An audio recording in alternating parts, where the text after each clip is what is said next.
This is the first episode in the Review's Undercover Boss series, which will feature review publisher Louise Sproule going undercover to work for a day in a local business.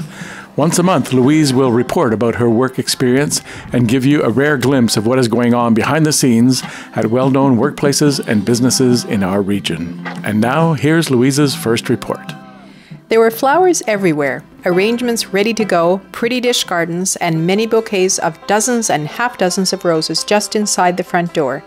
Of course, one expects to see lots of flowers at a flower shop, but this was not just any day. It was Valentine's Day, perhaps the busiest day of the year for florists. Even for small-town florist Carrie Albright, owner of Jade Garden, Valentine's Day means planning and preparation, and from what I could see, all was in readiness at her shop at the corner of Home Avenue and Main Street in Vankleek Hill. I started my day at 8:45. My first assignment was deliveries, and on this busy day, Carrie's mother, Susan Mode, was called into service. She drove, and I jumped in and out of the van to deliver bouquets of flowers right to the door of some Vankleek Hill homes or inside to local businesses. There were deliveries to most other streets in town, but none on Stanley Street for the morning run. Is there no romance on Stanley Street, I wondered? With the exception of one delivery, the recipients were all women. The flowers always brought a smile to their faces, and often the hesitant question, "For me?" "Yes," I confirmed, and after wishing them a happy Valentine's Day, I hustled back to the van to find the next arrangement for the next delivery. 10 a.m. We are now back at Jade Garden, where more deliveries are being organized for the next run. But now, it's time for me to stay in the shop, learn more about flower arranging, and serve some customers. I am starting to get that this is a big deal. The always cheerful Carrie tells Laurel Crawford to show me the ropes. Laurel has been working part-time for Jade almost since Carrie purchased the business about 18 months ago. It's now 10:30 a.m. Laurel has shown me how to select flowers from the containers in the walk-in refrigerator, has given me some tips as to pricing, and has shown me how to arrange flowers into bouquets. Always choose odd numbers of flowers, she advises. Hold your bouquet in your left hand and keep turning the bouquet as you add flowers. When you are happy with your bouquet, take your bouquet to the wrapping table, cut a piece of clear wrap and lay it on the table, lay a plant food envelope inside, roll up the bouquet in the clear wrap, tape it, add a Jade Garden sticker, wrap the entire bouquet in a colored tissue and tie it with ribbon, and that's it. Easy, right? Jill Crosby has also been working part-time for Jade Garden during this past winter. An artist herself, Jill says flowers and art are inseparable. Flowers are a happy thing, according to Jill. Now it's 11:30, but for a moment, there are no customers in the store, so we stand around and talk. Jill thinks that being a florist is kind of like being a psychologist. It's not the flowers, it's the people behind the flowers. Did you ever wonder if men still send flowers to their wives and girlfriends to apologize for something? Well, I wondered, and apparently they do still send flowers to apologize. In fact, it's called the apology bouquet in the business, and the size of the bouquet varies in proportion to the magnitude of the misdeed.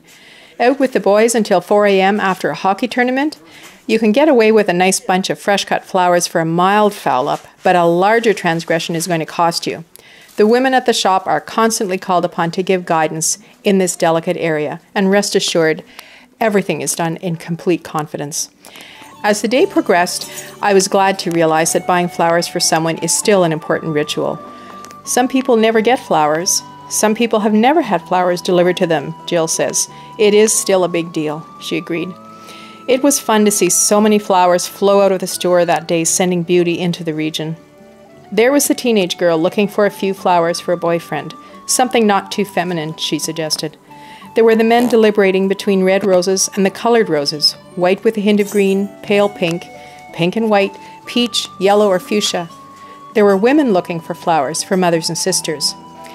Often, people knew exactly what they wanted. Lots of men walked into the shop and without hesitation picked up a bouquet of 12 red roses.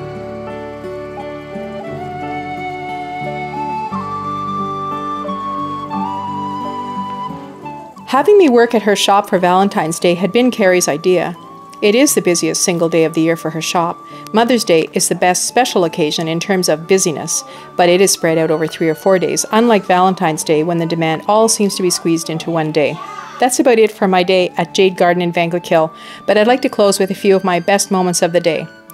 My unreal moment, stepping into that refrigerator full of flowers for the first time and knowing I could make any bouquet I wanted. My I can do this moment, choosing flowers to make bouquets, putting those out for sale, and then checking later only to notice someone had purchased what I had created. Decadence, throwing rose petals on the sidewalk on Main Street in front of Jade Garden. Who gets to do that in their lifetime? A moment of surprise, preparing an order of 12 roses of my choice, only to find out they were actually delivery intended for me. And of course, love. Seeing a young worker stop at 3 p.m. to pick up pre-ordered flowers, and as he pays, he tells us he has a 5-hour drive ahead of him because he is on his way to surprise his girlfriend. He really touched me, coming in close to the end of the day. Maybe love is a rose after all.